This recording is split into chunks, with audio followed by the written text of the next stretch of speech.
నమస్కారం, నా పేరు దివ్య. వార్తల్లో ముందుగా ముఖ్యాంశాలు.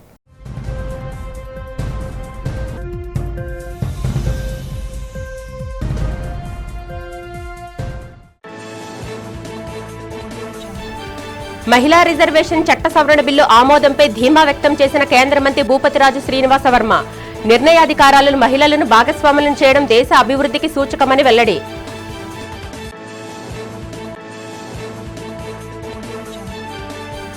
లోక్సభ నియోజకవర్గాల పునర్విభజనపై పవన్ కళ్యాణ్, మాధవ్, పల్లా శ్రీనివాసులతో చర్చించిన ముఖ్యమంత్రి చంద్రబాబు పునర్విభజనతో రాష్ట్రానికి మేలు చేకూరుతుందని స్పష్టీకరణ.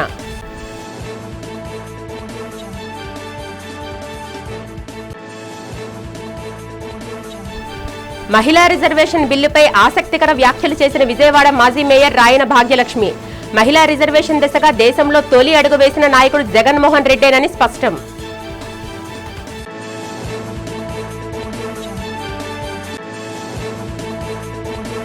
తెలుగుదేశం పార్టీ జాతీయ ఉపాధ్యక్షుడిగా నియమితుడైన టీడీపీ సీనియర్ నేత మహ్మద్ నజీర్కు శుభాకాంక్షలు తెలియజేసి సత్కరించిన తూర్పు నియోజకవర్గం మైనారిటీ నాయకులు.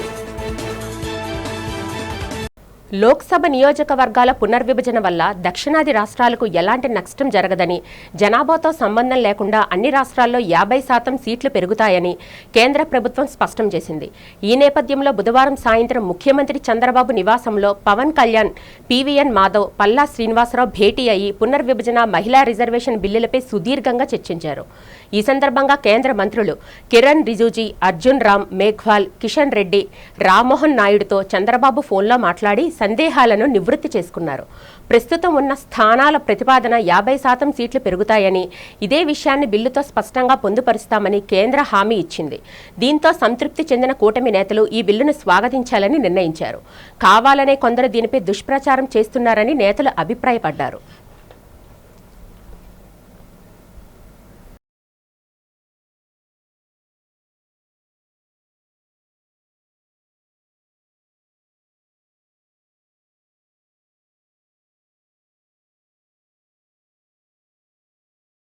మహిళా రిజర్వేషన్ చట్ట సవరణ బిల్లు పార్లమెంటులో ఆమోదం పొందడం ఖాయమని కేంద్ర ఉక్కు శాఖ సహాయ మంత్రి భూపతిరాజు శ్రీనివాస వర్మ ధీమా వ్యక్తం చేశారు.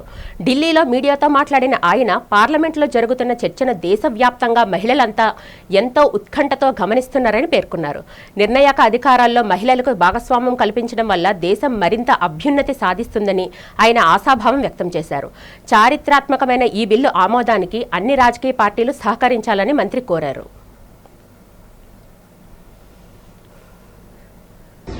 ఏదైతే దేశంలో మహిళా సాధికారత సాధించాలి అనేటువంటి ఒక లక్ష్యం ఉన్నదో ఆ లక్ష్యాన్ని సాధించేటువంటి దిశగా గతంలో కూడా అన్ని పార్టీల యొక్క ఆమోదంతో లోక్సభలో 33% రిజర్వేషన్ బిల్లునికి ఆమోదింపజేయడం జరిగింది. ఈరోజు 29 ఎన్నికల నుండే దాన్ని అమలు చేయాలని ఒక మంచి ఆలోచనతో మళ్ళీ 2034 వరకు కాకుండా సాధ్యమైనంత త్వరగా ఈ బిల్లును ఆమోదింపాలనే ఉద్దేశంతో ఇవాళ లోక్సభ ప్రత్యేక సమావేశాలు ఏర్పాటు చేసి బిల్లుని ప్రభుత్వం ప్రవేశపెట్టడం జరుగుతుంది. తప్పనిసరిగా ఇది ఆమోదం పొందుతుందనేటువంటి విశ్వాసం, నమ్మకం మాకైతే ఉంది. దేశ ప్రజలందరూ కూడా, ముఖ్యంగా మహిళలందరూ కూడా ఈ బిల్లు ఆమోదం కోసం ఆసక్తిగా ఎదురు చూస్తారు. అంటే ప్రతిపక్షాలన్నీ కూడా డీలిమిటేషన్ ప్రక్రియ సరిగా లేదు, ఆదరాబాదరాగా తీసుకొచ్చిపోయి ఈ బిల్లును ప్రవేశపెడుతున్నారని చెప్తున్నారు. డీలిమిటేషన్ ప్రక్రియ ఇంకా ప్రారంభం కాలేదు. డీలిమిటేషన్కే ఏదైతే రాజ్యాంగంలో ఉన్నటువంటి నిబంధనలు ఏవైతే ఉన్నాయో డీలిమిటేషన్ దానికి అనుగుణంగా కొనసాగడం జరుగుతుంది. డీలిమిటేషన్ ప్రక్రియ మొదలు కాకుండానే అది ఇంకా బాగోలేదు అనేటువంటి ఆలోచన ప్రతిపక్షాలు కలగడం అనేది ఒక సరైనటువంటి విధానం. మహిళా రిజర్వేషన్ల దిశగా దేశంలోనే తొలి అడుగు వేసిన నేత వైఎస్ జగన్మోహన్ రెడ్డి అని మాజీ మేయర్ రాయన భాగ్యలక్ష్మి ప్రశంసించారు. ఈ సందర్భంగా తాడేపల్లి వైసీపీ కార్యాలయంలో ఏర్పాటు చేసిన మీడియా సమావేశంలో ఆమె మాట్లాడారు. పదవులు, పనుల్లో మహిళలకు 50% రిజర్వేషన్ కల్పిస్తూ చట్టబద్దం చేసిన ఘనత జగన్కే దక్కుతుందన్నారు. వైఎస్ఆర్సీపీ ప్రభుత్వ హయాంలో 2 మహిళలకు హోంమంత్రి బాధ్యతలు అప్పగించడమే కాకుండా వాలంటీర్ వ్యవస్థలో 53%, సచివాలయాల్లో 51% ఉద్యోగాలు మహిళలకే ఇచ్చారని గుర్తు చేశారు. డీబీటీ ద్వారా 2.74 లక్షల కోట్లు నేరుగా మహిళల ఖాతాల్లోకి జమ చేసి వారిని ఆర్థికంగా బలోపేతం చేశారని పేర్కొన్నారు. మహిళల రక్షణ కోసం దిశ చట్టం, మహిళా పోలీస్ వ్యవస్థను తీసుకువచ్చిన జగన్ అడుగుజాడల్లోనే నేడు కేంద్రం 33% మహిళా రిజర్వేషన్ నిర్ణయం తీసుకోవడాన్ని స్వాగతిస్తున్నామని ఆమె తెలిపారు. మహిళలకి గౌరవం ఇచ్చిన ముఖ్యమంత్రి ఎవరైనా ఉన్నారు అని అంటే అది జగన్మోహన్ రెడ్డి గారే అని నేను గర్వంగా తెలియజేయగలుగుతున్నాను. ఎందుకంటే 50% కార్పొరేషన్లోన ఈరోజు స్థానిక సంస్థ ఎలక్షన్లోన ఆయన 50% ఇవ్వటమే కాకుండా జడ్పీ చైర్పర్సన్లు మనకి రాష్ట్రంలోన 13 మంది జడ్పీ చైర్పర్సన్లకి 7 జడ్పీ చైర్పర్సన్ని మహిళల్ని నియమించడం జరిగింది. అంటే 54% జడ్పీ చైర్పర్సన్ని మహిళల్ని నియమించడం జరిగింది. అలాగే జడ్పీ వైస్ చైర్పర్సన్లు మనకి 26 మంది ఉంటే అందులో 15 మందిని అంటే 58% జడ్పీ వైస్ చైర్పర్సన్లు కూడా నియమించడం జరిగింది మహిళల్ని. అలాగే మున్సిపల్ కార్పొరేషన్ మేయర్లు 12 మంది ఉంటే అందులోన డిప్యూటీ మేయర్లు కూడా 36 మంది ఉంటే అందులో 18 మందిని మహిళలకే ఇవ్వటం జరిగింది. అంటే 50%. మొత్తం 36 మేయర్లు కానీ డిప్యూటీ మేయర్లు కానీ 36 ఉంటే అందులో 18 మంది అంటే 50% మహిళలకే ఇవ్వటం జరిగింది. అలాగే మనకి మున్సిపల్ కార్పొరేటర్లు 671 మంది మనకి కార్పొరేటర్లు పోటీ చేస్తే 54% అంటే 361 మంది కార్పొరేటర్లకి మహిళలకే స్థానం కల్పించడం జరిగింది. అలాగే మున్సిపాలిటీ ఎలక్షన్లు మనకి రాష్ట్రం మొత్తం మీద మనకి 75 మున్సిపాలిటీ ఎలక్షన్లు జరిగితే గతంలోన వైఎస్ఆర్సీపీ పార్టీలోన 73 చోట్ల విజయకేతనం ఎగరవేయటం జరిగింది వైఎస్ఆర్సీపీ పార్టీ. బకాయి ఉన్న జీతాలను తక్షణమే విడుదల చేయాలని డిమాండ్ చేస్తూ సిఐటియు ఆధ్వర్యంలో గాజువాక జోనల్ ఆఫీస్ వద్ద మండుటెండలో జీవీఎంసీ కాంట్రాక్ట్ కార్మికులు భారీ ధర్నా నిర్వహించారు. ఈ సందర్భంగా యూనియన్ నాయకులు గొలగాని అప్పారావు, నక్కా నాగరాజు మాట్లాడుతూ అబ్కాస్ వర్కర్లకు మార్చి నెల జీతంతో పాటు క్లాప్ ఆటో లోడర్లు, డైలీ వేజ్ కార్మికులకు నెలల తరబడి జీతాలు చెల్లించకపోవడంపై తీవ్ర ఆగ్రహం వ్యక్తం చేశారు. షీలానగర్ వంటి ప్రాంతాల్లో పనిచేస్తున్న కార్మికులకు ఏడాది కాలంగా జీతాలు రాకపోవడం దారుణమని, కొత్త రిక్రూట్మెంట్లో అపాస్కస్ వర్కర్ల బిడ్డలకు ప్రాధాన్యం ఇవ్వాలని డిమాండ్ చేశారు. ఈ నెల 18వ తేదీలోగా పెండింగ్ జీతాలను చెల్లించిన పక్షంలో ఏప్రిల్ 20 సోమవారం నుంచి నిరవధిక సమ్మెకు వెళ్తామని అధికారులను హెచ్చరించారు. ఈ కార్యక్రమంలో పెద్ద సంఖ్యలో కార్మికులు, లోడర్లు పాల్గొని తమ నిరసన తెలిపారు. 8 జూన్లకు సంబంధించిన వేతనం అనేది వేయడం జరిగింది. గాజువాకల నేటికి ఈ రోజు వరకు కూడా వాళ్ళకు మరి బిల్లు పెట్టారో లేదో అనేది చేయడం జరగల. ఏదైనా సరే ఈ చాలి జీతాల వల్ల కార్మిక వర్గం ఏ విధంగా నిలకడ చేస్తారు. ఈ రోజు ఇంటద్దులు చూస్తే నేటికి ఎక్కడో పెరిగిపోతున్నది. నిదానంగా చూస్తే గ్యాస్ లేక ఈ రోజు కార్మిక వర్గం గతంలో మన పూర్వీకులు ఏ విధంగా చెప్పారో కర్రలతో వంటలు వండుకొని ఈ వంటలు వండుకుంటూ ఈ రోజు నగరాన్ని శుభ్రం చేసి మన పారిశుద్ధ్య కార్మికుడికి మన ఆ రోజు నరేంద్ర మోడీ గారు కాలు గడిగి నెత్తి మీద నీళ్ళు ర్యాంకులు ఈ నగరాన్ని శుభ్రంగా చేస్తూ ర్యాంకులు తీసుకొచ్చినా కూడా వీళ్ళ మీద ఈ రోజు పాలకులుగా ఈ రోజు అధికారులుగా వీరికి ఏ మాత్రం చలనం లేకుండా ఉన్నారంటే ఇది ప్రభుత్వం వైఖరి అని చెప్పేసి నేను అనుకుంటున్నాం. ప్రధానంగా జీతాలు లేక ఫస్ట్ తోటి పని ఎలా చేయాలనే ఉద్దేశంతో కమిషనర్ గారిని అడగడానికి వచ్చాము. ఇందులో ముఖ్యంగా లోడర్స్ ఏదైతే క్లాప్ ఆటోలకు వెళ్తున్నారో వాళ్ళకి 3 నెలలు బకాయి ఉన్నాయి. అలాగే ఆప్కాస్ వర్కర్ కి మార్చి 16 అయినా సరే నేటికి జీతాలు రాలేదు. భీమిలి నియోజకవర్గంలో 9 వార్డుల్లో 300 కోట్లతో అభివృద్ధి పనులు చేపట్టామని, మధురవాడలో 1000 కోట్లతో త్రాగునీరు, డ్రైనేజ్ ప్రాజెక్టులను త్వరలోనే ప్రారంభిస్తామని భీమిలి ఎమ్మెల్యే గంటా శ్రీనివాసరావు వెల్లడించారు. మధురవాడ 6వ వార్డులో 13 కోట్లతో పలు అభివృద్ధి పనులకు శంకుస్థాపన చేశారు. అనంతరం ఆయన మాట్లాడుతూ గతంలో తన హయాంలో జరిగిన అభివృద్ధిని చూసి ప్రజలు భారీ మెజారిటీతో గెలిపించారని పేర్కొన్నారు. ఉద్యోగులకు, పెన్షనర్లకు 1వ తేదీనే జీతాలు చెల్లిస్తూ ప్రభుత్వం సంక్షేమానికి పెద్దపీట వేస్తుందని గుర్తు చేశారు. ఈ నెల 28న ముఖ్యమంత్రి చంద్రబాబు నాయుడు, ఉప ముఖ్యమంత్రి పవన్ కళ్యాణ్ చేతుల మీదుగా గూగుల్ డేటా సెంటర్కు శంకుస్థాపన జరుగుతుందని తెలిపారు. వేసవి త్రాగునీటి సమస్య పరిష్కారానికి చర్యలు తీసుకుంటున్నామని, పనుల్లో నాణ్యత పాటించాలని అధికారులను ఆదేశించారు. ఈ కార్యక్రమంలో కూటమి నేతలు మరియు జోనల్ కమిషనర్ తదితరులు పాల్గొన్నారు. కాకపోతే వైజాగ్లో ఉండదు. అది యాక్చువల్ జిల్లా కూడా వేరే జిల్లాలో ఉంది. టెక్నికల్గా అయితే అది కూడా యాక్చువల్ కలిపితేనే దాని ప్రాక్టికల్గా బాగుంటుంది. ఆ లాస్ట్ టైం ఎమ్మెల్యే కూడా చేద్దా ఉన్నారు. బట్ ఏదేమైనా అల్టిమేట్గా ఇది ముఖ్యమంత్రి గారి దగ్గర డెసిషన్ తీసుకోవాలి. అలాగే ఈరోజు తెలుగుదేశం పార్టీకి సంబంధించి కూడా ఒక ఎంపైర్ డెవలప్మెంట్ కూడా జరిగింది, అందరూ చూశారు. మన మొత్తం కమిటీ కూడా మొత్తం అనౌన్స్ చేశారు. ప్రత్యేకంగా ఈరోజు క్యాడర్ అంతా కూడా పండగ వాతావరణం సెలబ్రేట్ చేసుకుంటూ ఉన్నారు. ఏదైతే యువగళం పాదయాత్ర ద్వారా కార్యకర్తలకి చేరువయ్యారో లోకేష్ గారు, ఆయన నేషనల్ వర్కింగ్ ప్రెసిడెంట్గా అపాయింట్ కావడం అంటే ఒక కొత్త జోష్ ఒకటి కార్యకర్తల్లో నింపింది. మొత్తం ఒక పనిచేసే వాళ్ళకి గుర్తింపుడుతున్న విధంగా ఒక సాధారణ కార్యకర్తలు కూడా గౌరవించే విధంగా పొలిట్ బ్యూరోలో ఒక మండల పార్టీ అధ్యక్షులు పెట్టడం కావచ్చు, లేకపోతే ఒక క్లస్టర్ ఇన్ఛార్జిని పొలిట్ బ్యూరోలో పెట్టడం కావచ్చు, ఇట్లన్నీ కూడా చేసి ఈరోజు ఒక ట్రెండ్ సెట్టింగ్గా ఈ కమిటీ వచ్చింది. దీని మీద విజిలెంట్గా ఉన్నారు. మన కాన్స్టిట్యూన్సీలో కూడా ఇద్దరికి దాంట్లో రాష్ట్ర కార్యవర్గంలో చోటు దక్కడం సంతోషం. వాళ్ళకు కూడా నేను అర్థం తెలియజేస్తా ఉన్నాను. ఒక నారా లోకేష్ గారి ఆధ్వర్యంలో ఒక యువరక్తాన్ని నింపుకున్న ఈ పార్టీ రాబోయే రోజుల్లో మరిన్ని వండర్స్ చేసే విధంగా ముందుకెళ్తారని చెప్పి కూడా రాష్ట్రానికి వరం అని పిలిపించుకుంటున్న కొల్లేరు సరస్సును గౌరవ న్యాయస్థానాల తీర్పులను గౌరవించి కాపాడాలని పర్యావరణవేత్త జల బిరాదరి నేషనల్ కన్వీనర్ బొలిశెట్టి సత్యనారాయణ విజ్ఞప్తి చేశారు. ఈ మేరకు గురువారం నగరంలో ఓ హోటల్లో ఏర్పాటు చేసిన మీడియా సమావేశంలో ఆయన మాట్లాడారు. ప్రభుత్వాల అనైతిక చర్యలతో రాష్ట్రానికి శాపంగా మారిన కొల్లేరు ప్రస్తుత దయనీయ స్థితిలో ఉందని సాక్ష్యాధారాలతో వివరించారు. జీవసరస్సు కొల్లేరు మన కళ్ల ముందే మరణిస్తుందని, ఇది కేవలం ఒక నీటి కుంట కాదని, ప్రపంచం గుర్తించిన ఒక అపురూప రామస్ సైట్ అని అన్నారు.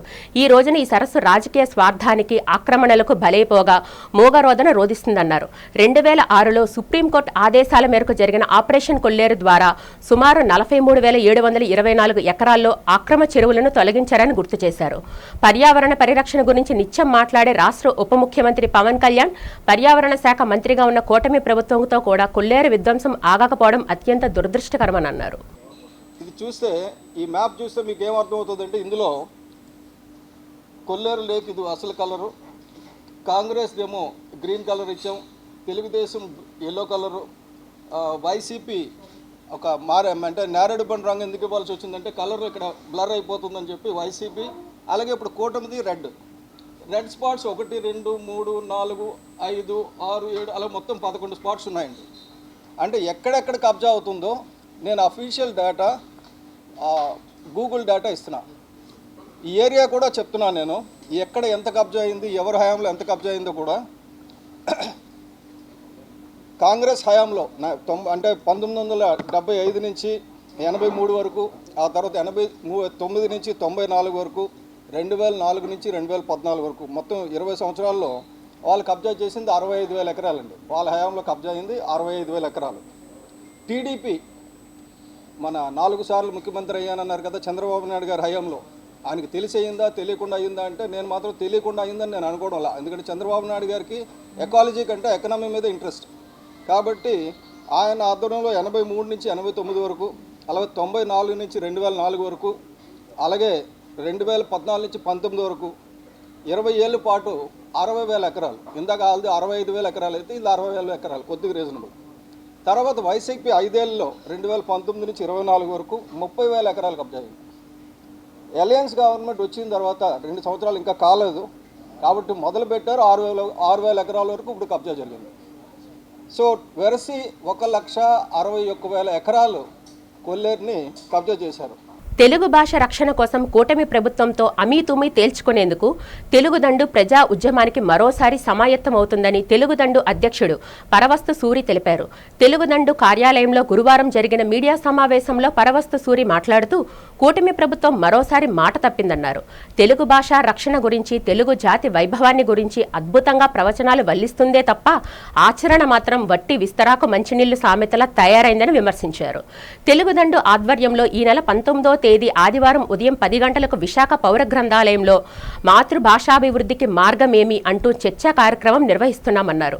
ఈ వేదికపై పలువురు కవులు, కళాకారులు, సాహితీవేత్తలు, భాషాభిమానులు, భాషోద్యమకారులు పెద్ద సంఖ్యలో పాల్గొని వారి సూచనలు, సలహాలు అందిస్తారని తెలియజేశారు. కార్యక్రమంలో గౌరవ అతిథులుగా బీజేపీ రాష్ట్ర అధ్యక్షులు పివిఎన్ మాధవ్, విశ్వ హిందీ పరిషత్ అధ్యక్షులు ఆచార్య యార్లగడ్డ లక్ష్మీప్రసాద్, ఆంధ్ర సారస్వత పరిషత్ అధ్యక్షులు మాస్ట్రో గజల్ శ్రీనివాస్, ప్రముఖ వైద్యులు, భాషోద్యమకారులు డాక్టర్ గుంటపల్లి శ్రీనివాస్ తదితరులు పాల్గొంటారని తెలిపారు. తెలుగుదండు ఆధ్వర్యంలో ఈ నెల 19వ తేదీ అంటే రేపు వచ్చే ఆదివారం మన విశాఖ పౌర గ్రంథాలయంలో మనం ఒక భాషోద్యమ కార్యక్రమాన్ని నిర్వహిస్తున్నాము. కార్యక్రమం ఏంటి అంటే మన కూటమి ప్రభుత్వం తెలుగు భాషకు అన్యాయం చేస్తుంది. మాట తప్పింది. దాని మీద మనం రేపు ఒక కార్యక్రమాన్ని తీసుకున్నాం, ఒక చర్చా వేదిక. ఆ చర్చా వేదిక ఏంటి అంటే మాతృభాషాభివృద్ధికి మార్గమేమి అంటూ మనం ఒక చర్చా వేదికను రేపు మనము మన పౌర గ్రంథాలయంలో ఏర్పాటు చేశాం. భాషాభిమానులు, సాహితీవేత్తలు, కళాకారులు, కవులు అందరూ కూడా మన తెలుగు భాష మనుగడకు మనం ఏమి చేయాలి, మన కర్తవ్యం ఏంటి, మన ప్రణాళిక ఏ విధంగా వెళితే మన భాషను మనం కాపాడుకోగలం, ఈ రాబందుల వంటి పాలకుల కబంధ హస్తాల నుండి మన తెలుగు తల్లిని, మన తెలుగు భాషను ఎలా కాపాడుకోవాలి. కెప్టెన్ రామారావు కోడలి రేణుకా ఎల్లమ్మ ఆలయంలో గురువారం అన్న సమారాధన కార్యక్రమం వైభవంగా జరిగింది. 34వ వార్డు మాజీ కార్పొరేటర్ తోట పద్మావతి ఆర్థిక సహకారంతో నిర్వహించిన ఈ కార్యక్రమంలో పేద మహిళలకు చీరలను పంపిణీ చేసి అనంతరం భక్తులకు అన్నప్రసాద వితరణ చేపట్టారు. ఈ సందర్భంగా పద్మావతి మాట్లాడుతూ కోరిన కోరికలు తీర్చే కల్పవల్లి ఎల్లమ్మ తల్లి సేవలో పాల్గొనడం తన పూర్వజన్మ సుకృతమని, ఆలయ అభివృద్ధికి కమిటీ చేస్తున్న కృషి మరువలేనిదని కొనియాడారు. ఆలయ కమిటీ కార్యదర్శి బొడ్డు పోలారావు, ముఖ్య సలహాదారు బొడ్డేటి ప్రసాద్ మాట్లాడుతూ అమ్మవారి ఆశీస్సులతో ప్రజలంతా సుఖ సంతోషాలతో ఉండాలని ఆకాంక్షిస్తూ సేవా కార్యక్రమాలకు సహకరించిన పద్మావతికి ధన్యవాదాలు తెలిపారు. ఈ కార్యక్రమంలో ఆలయ కమిటీ అధ్యక్షుడు కర్రి నీలకంఠం, గౌరవ అధ్యక్షుడు పీలా వెంకట అప్పలనాయుడు, సభ్యులు సత్యనారాయణ, వాసుపల్లి నారాయణ, పంపాన గణేష్, బడే నాగరాజు, పాకలపాటి అప్పారావు, మధు, సతీష్, గలగల్ల సత్యవతి మరియు ఆలయ అర్చకులు కామేశ్వర్ శర్మ తదితరులు పాల్గొన్నారు.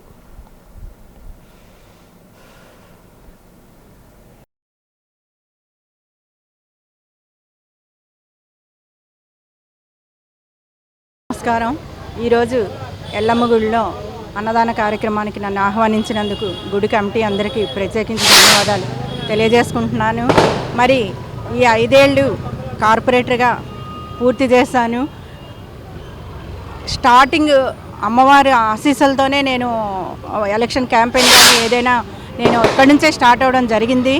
మరి ఆ రోజు నుంచి ఈ రోజు వరకు అమ్మవారి ఆశీస్సులు ఉండడం వలన నేను వార్డులో చాలా పనులు కంప్లీట్ చేయగలిగాను, ప్రజల ఆశీస్సులు కూడా పొందాను. మరి ఎల్లప్పుడూ నాకు సహకరిస్తున్న ఎల్లమ్మ కమిటీ అంటే ఎలాగంటే ఒక ఫ్యామిలీ మెంబర్లా చూసుకుంటారు నన్ను, వాళ్ళకి తోడబుట్టిన వాళ్ళ చూసుకుంటారు. వాళ్ళందరికీ కూడా ప్రత్యేకించి ధన్యవాదాలు తెలియజేసుకుంటున్నాను. ముఖ్యంగా ఈ గుడికి డాక్టర్ రమణమూర్తి గారు ఆయనకి ఎన్నో విధాలుగా సహకరిస్తారు. దేవాలయం కెప్టెన్ రామారావు జంక్షన్ ప్రతి లక్షవారం లాగే ఈ లక్షవారం కూడా నారాయణ సేవ కార్యక్రమం జరుగుతుంది. అలాగే ఈసారి ముఖ్య అతిథిగా హాజరైనటువంటి 34వ వార్డు కార్పొరేటర్ గారు అయినటువంటి తోట పద్మావతి గారు 5 సంవత్సరాలు కార్పొరేటర్గా తన విధులు సక్రమంగా నిర్వహించి మేయర్ పదవి కోసం అధికార పార్టీ ఎన్ని ఇబ్బందులు పెట్టినా కూడా అది వైసీపీ పార్టీలో కొనసాగుతూ ఆవిడ చేసిన సేవ ఈ 34వ వార్డు ఎవరు కూడా మర్చిపోలేరు. రామారావు జంక్షన్లో కొలువైన శ్రీ రేణుకా ఎల్లమ్మ అమ్మవారు నేటికి ఆలయం స్థాపించి 26 సంవత్సరాలు కావస్తుంది. మాకు వెన్నుదండగా ఉండి ఇప్పుడు కూడా మాకు కీర్తిశేషులు ఆయిల్ రాము గారు, వారు సతీమణి పద్మావతి గారు, వారు ఇప్పుడు సహకారం మా ఆలయం మీద ఉంది. మరి ప్రతి కార్యక్రమానికి వారు వెంటనే వారు వంతు సహకారం అందిస్తున్నారు. మరి ఈరోజు ఎల్లమ్మ ఆశీస్సులు ఉండబట్టే తను ఫస్ట్ కొబ్బరికి ఎక్కడే కొట్టారు, కార్పొరేటర్ అవ్వకముందు ఎక్కడి నుంచే స్టార్ట్ చేశారు. తెలుగుదేశం పార్టీ జాతీయ ఉపాధ్యక్షుడిగా నియమితులైన మహ్మద్ నజీర్ని తూర్పు నియోజకవర్గ ముస్లిం మైనారిటీ నాయకులు ఘనంగా సన్మానించారు. తూర్పు నియోజకవర్గ మైనారిటీ అధ్యక్షులు మహ్మద్ రహమతుల్లా చిన్నీబాయి, సీనియర్ నాయకులు కాళేషాభాయ్ ఆధ్వర్యంలో జరిగిన ఈ కార్యక్రమంలో ముస్లిం మత పెద్దలు నజీర్కి ప్రత్యేక ప్రార్థనలతో ఆశీర్వచనాలు అందజేశారు. ఈ సందర్భంగా నజీర్ మాట్లాడుతూ తనపై నమ్మకంతో ఈ కీలక బాధ్యతను అప్పగించిన ముఖ్యమంత్రి నారా చంద్రబాబు నాయుడు, మంత్రి నారా లోకేష్కు కృతజ్ఞతలు తెలిపారు. పార్టీ బలోపేతానికి, మైనార్టీల సంక్షేమానికి నిరంతరం కృషి చేస్తానని ఆయన హామీ ఇచ్చారు.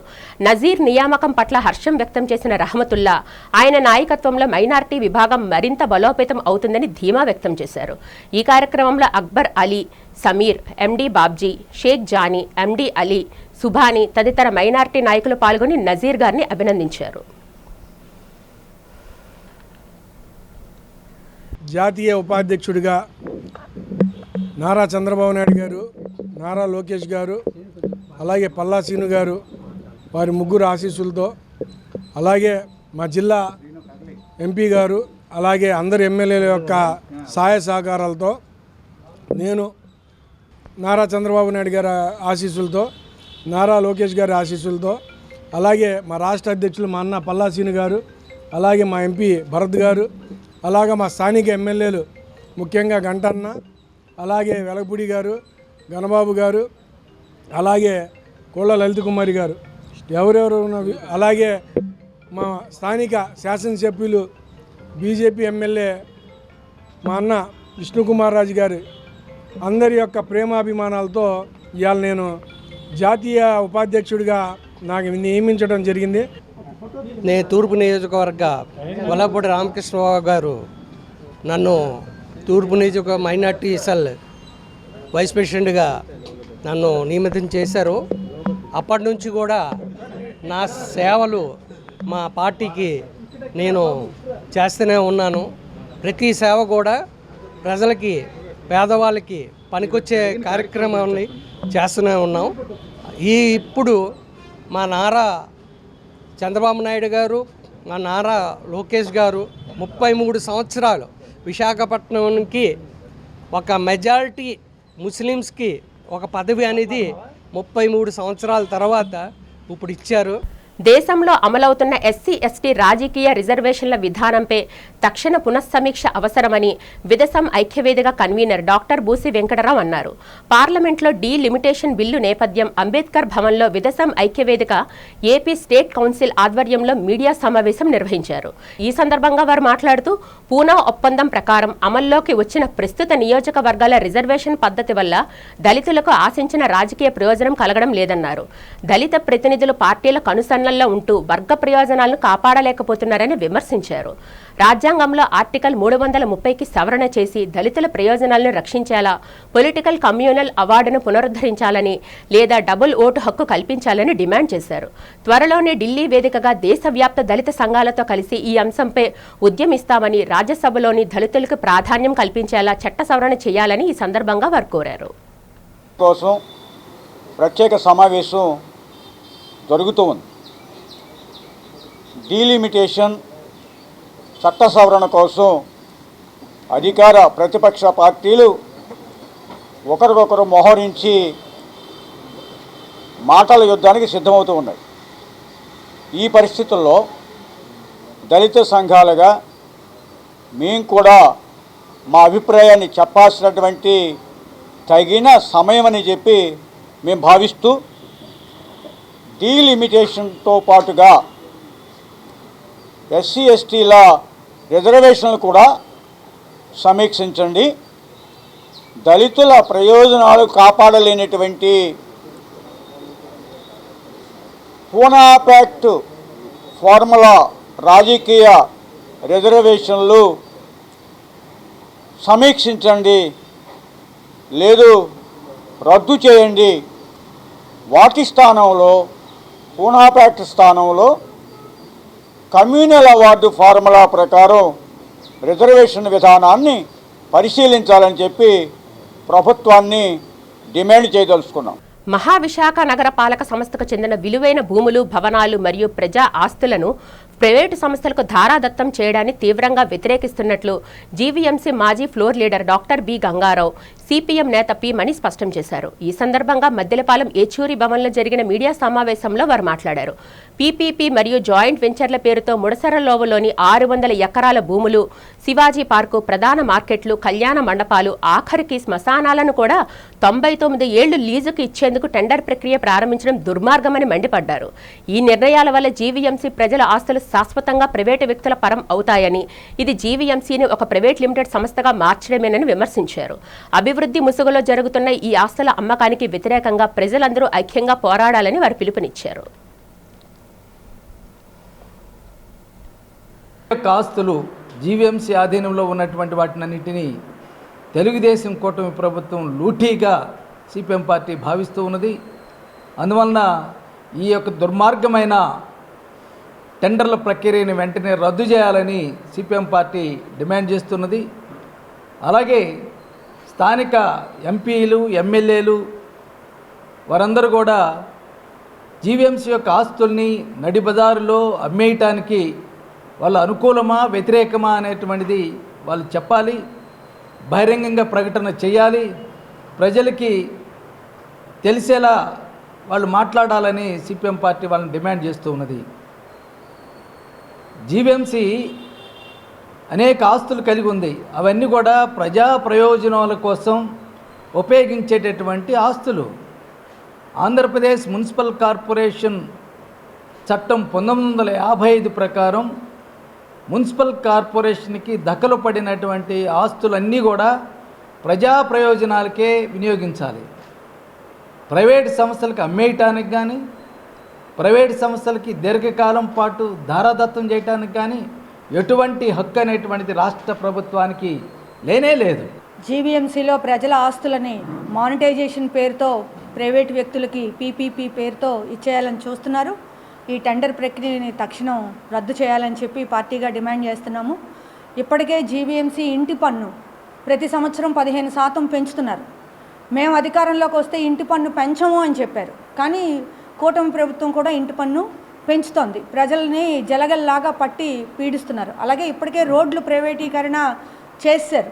ఇంకా మొత్తం ప్రజలకు సంబంధించిన ప్రతి ఆస్తిని ప్రైవేట్ పరం చేసిన తర్వాత ఇక్కడ ప్రజలకు ఇంకేం మిగులుతుంది? ఎవరి ప్రైవేట్ వాళ్ళ యొక్క దయాదాక్షిణ్యాల మీద ప్రజలు బతకాలి. జీవమున్న పంటల్ని ఆహారంగా భుజించాలని విశ్రాంతి డిప్యూటీ కలెక్టర్ పేరి రామకృష్ణ పిలుపునిచ్చారు. గురువారం ఉదయం అనకాపల్లి జిల్లా బుచ్చయ్యపేట మండలంలో కొండపాలెం అగ్రహారంలో ప్రకృతి పంట క్షేత్రం సందర్శించి వారితో ఆయన మాట్లాడారు. గ్రీన్ క్లైమేట్ టీం ఎన్జీఓ నేతృత్వంలో కొద్ది మంది ఔత్సాహిక రైతులు వారి ప్రకృతి ఆధారంగా పంటలు ఎలా పండించుతున్నది పరిశీలించి తెలుసుకున్నారు. ఈ సందర్భంగా ఆయన మాట్లాడుతూ జీవమున్న పంటల్లో మన పూర్వీకులు వంటలు ఎలా చేసుకున్నారో అలాంటి రుచికరమైన, శుచికరమైన, ఆరోగ్యకరమైన వంటలు వండడం, భుజించడం, అవగాహన కలిగించడం, నేటి తరానికి అవగాహన కల్పించడం అవసరమన్నారు. అలాగే పాత ఇత్తడి, మట్టి పాత్రల్లో వండటం ఉపయుక్తమన్నారు. జన్యు మార్పిడి పంటలు వద్దే వద్దన్నారు. మనం మన సంస్కృతిని, కళలను కాపాడుకోవాలని వారు పిలుపునిచ్చారు. ఇలాగ వివిధ రకాల పంటల నుంచి ఏదో రూపంలో ఏంటంటే అదనపు ఆదాయం వస్తుంటుంది. దాని తాలూకు ఆకులు ఎగ్జిమ్ అంతా కూడా మొక్కకి వెళ్ళిపోయి రసాయనిక ఎరువులు వాడకుండా, పురుగు మందులు వాడకుండా ఒక మొక్కకి అదే మొక్క తలకు వచ్చిన ఎరువుని ఇంకో మొక్కకి సహకారం చేసుకుంటూ అన్ని రకాలుగా పండుకొచ్చడానికి చాలా అద్భుతంగా చేస్తున్నారు. ఇంత వేడిగా ఉన్న ఈ పొలంలో మొత్తం చాలా చల్లగా ఉంది. కారణం ఏంటంటే ఇక్కడ నీరు ఇక్కడే భూమిలోకి ఇంకుతుంది. ఇక్కడ వ్యవసాయం నుంచి వచ్చిన వేస్ట్ ఆకులు కానీ, కొబ్బరి పెంకులు కానీ, కొబ్బరి చిప్ప కానీ అన్నీ కూడా ఇక్కడే భూమిలో మల్చింగ్ అవుతున్నాయి. ఇవన్నీ కూడా తేమని పట్టి పైన ఉంచుతున్నాయి. కాబట్టి ప్రతి ఒక్కరూ ఈ తరహా వ్యవసాయం చేసి లాభాలు పొందాలి. కష్టపడాల్సిన పని తక్కువ ఉంటుంది, ఎక్కువ లేబర్ అవసరం లేదు. అంతేకాకుండా తరతరాలు దీని నుంచి ఈ పంట తీసుకోవడానికి అనువుగా ఇక్కడ ఉంది. కాబట్టి ఈ విధానాన్ని ప్రతి ఒక్కరూ అవలంబించాలని కోరుతున్నాము. లడ్డు ఎలా తయారు చేయండి అంటే చెప్తాం.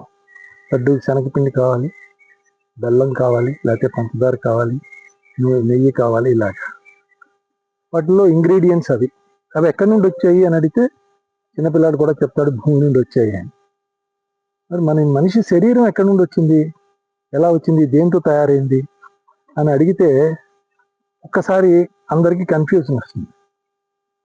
ఈ సృష్టి మొత్తం అంతా కూడా తయారైంది ఒకటే, ఈ 5 పదార్థాల ద్వారానే తయారవుతుంది. భూమి, నీరు, ఆకాశం, అగ్ని, వాయువు. ఇవి లేకుండా ఏ పదార్థం లేదు. పదార్థం అంతా కూడా వీటి నుండి తయారయ్యేటువంటిది.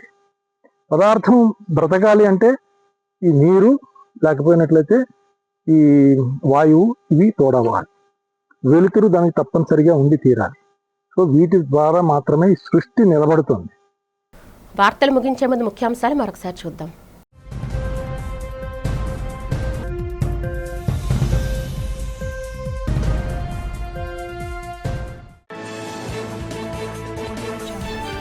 మహిళా రిజర్వేషన్ చట్ట సవరణ బిల్లు ఆమోదంపై ధీమా వ్యక్తం చేసిన కేంద్ర మంత్రి భూపతిరాజు శ్రీనివాస వర్మ నిర్ణయాధికారాలను మహిళలను భాగస్వాములను చేయడం దేశ అభివృద్ధికి సూచకమని వెల్లడి.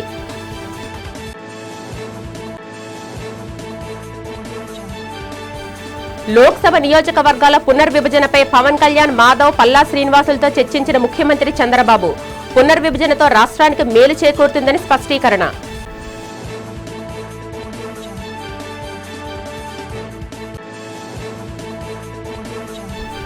మహిళా రిజర్వేషన్ బిల్లుపై ఆసక్తికర వ్యాఖ్యలు చేసిన విజయవాడ మాజీ మేయర్ రాయన భాగ్యలక్ష్మి మహిళా రిజర్వేషన్ దిశగా దేశంలో తొలి అడుగు వేసిన నాయకుడు జగన్మోహన్ రెడ్డేనని స్పష్టం.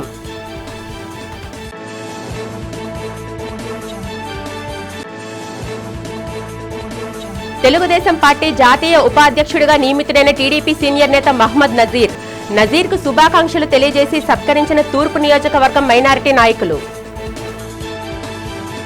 ఈ వార్తలు ఇంతటితో సమాప్తం. నమస్కారం.